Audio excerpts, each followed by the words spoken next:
dahulu. Assalamualaikum warahmatullahi wabarakatuh. Kami dari kelompok 4 ingin mempresentasikan hasil diskusi kelompok kami tentang struktur komputer. Perkenalkan, nama saya Farid Aditya Prismialdo dengan NIM A11 2021 13368. Perkenalkan, nama saya Cindy Esa Ambarwati dengan NIM A112021 13322. Perkenalkan, nama saya Bayu Hajirawan dengan NIM A11 2021 13339. Perkenalkan, nama saya Fitwanika Putra dengan NIM A11 2021 13397. Saya Abdul Qadir Faiz Azizi dengan NIM A11 2021 13354.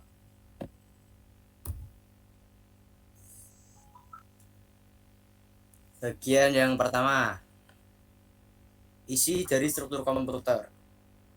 Sistem operasi telah berkembang selama lebih dari 40 tahun dengan dua tujuan utama. Yang pertama, sistem operasi mencoba mengatur aktivitas-aktivitas komputasi untuk memastikan penyalahgunaan yang baik dari sistem komputasi tersebut. Kedua, menyediakan lingkungan yang nyaman untuk pengembangan dan jalankan program. Pada awalnya, sistem komputer digunakan dari depan konsol. Perangkat lunak seperti assembler, loader, linker, dan compiler meningkatkan kenyamanan dari sistem pemrograman, tapi juga memerlukan waktu setup yang banyak. Untuk mengurangi waktu setup tersebut, digunakan jasa operator dan menggabungkan tugas-tugas yang sama, atau bisa disebut dengan sistem batch. Sistem batch mengizinkan pengurutan tugas secara otomatis dengan menggunakan sistem operasi yang residen dan memberikan peningkatan yang cukup besar dalam utilisasi komputer.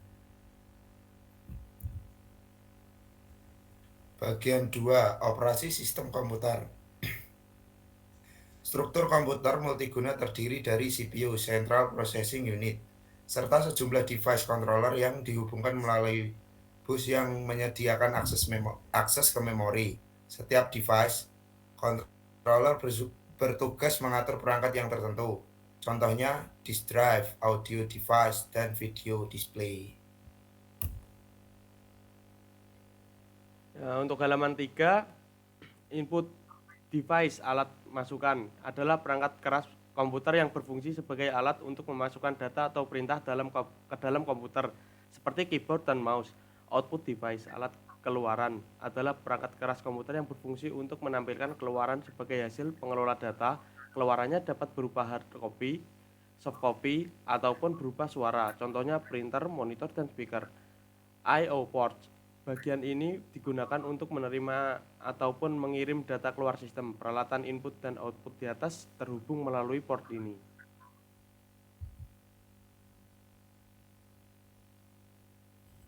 Selanjutnya, 4.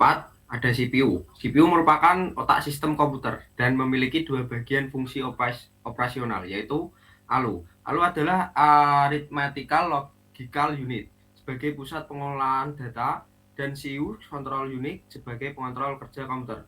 5. Ada memori. Memori berbagi menjadi dua bagian, yaitu memori internal dan memori eksternal.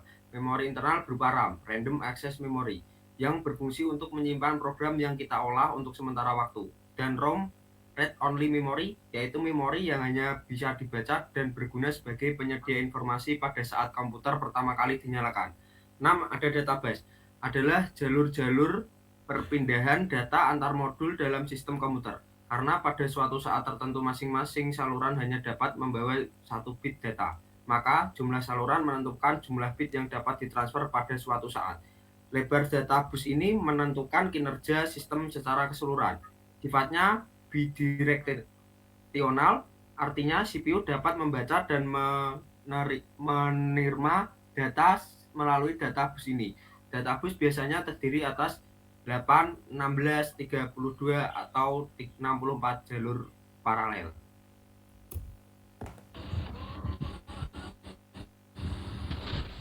Untuk selanjutnya ada address bus, digunakan untuk menandakan lokasi sumber ataupun tujuan pada proses transfer data.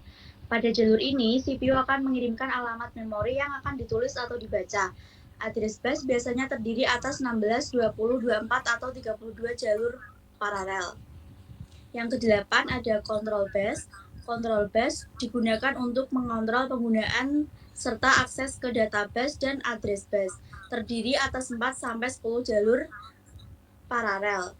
Sekian presentasi dari kelompok kami. Mohon maaf jika ada kesalahan. Wassalamualaikum warahmatullahi wabarakatuh. Waalaikumsalam warahmatullahi wabarakatuh.